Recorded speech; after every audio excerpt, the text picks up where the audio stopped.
Mes chers compatriotes, nos journées, nos pensées, nos vies aujourd'hui sont accaparées par la crise terrible que nous traversons.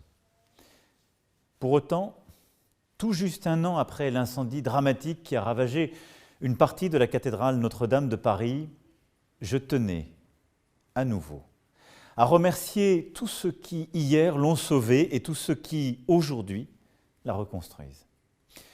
Nous n'oublions rien.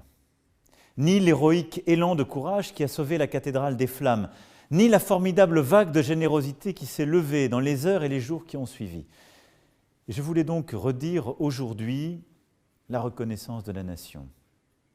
D'abord, envers nos soldats du feu qui ont agi avec bravoure dans la nuit de l'incendie. Ensuite, envers les policiers, les agents du diocèse, du ministère de la Culture, de la mairie de Paris, de la sécurité civile, de la Croix-Rouge qui ont évacué la cathédrale, sécurisé ses alentours, mis les œuvres à l'abri. Envers les 340 000 donateurs du monde entier, dont la générosité sera le ciment de la splendeur retrouvée de Notre-Dame. Envers les compagnons et tous les intervenants de ce chantier d'exception, enfin, qui œuvrent depuis des mois à ces réédifications.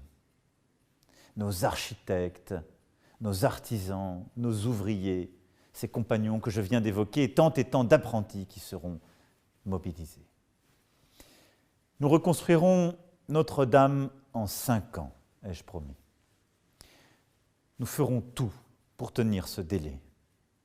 Bien sûr, le chantier est en suspens en ce moment du fait de la crise sanitaire, mais il redémarrera dès que ce sera possible. Je ne crois pas que l'attentisme, le désarroi soit une réponse au défi du temps. Se fixer des objectifs volontaristes, se mobiliser pour y parvenir, être à la hauteur des grandes constructions qui ont fait notre histoire. C'est cette force d'âme qu'exigent les temps présents.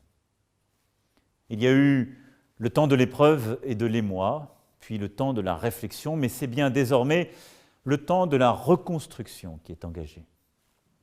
Si la restauration de Notre-Dame nous importe à tous, c'est sans doute aussi parce qu'elle est un symbole de la résilience de notre peuple, de sa capacité à surmonter les épreuves et à se relever.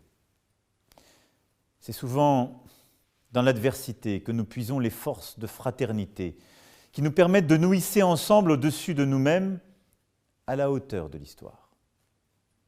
Alors, sauveteurs, donateurs, bâtisseurs, une nouvelle fois, merci. Vous avez pavé le chemin de ces jours meilleurs qui approchent, où les Français retrouveront la joie d'être ensemble et où la flèche de Notre-Dame s'élancera de nouveau vers le ciel. Merci.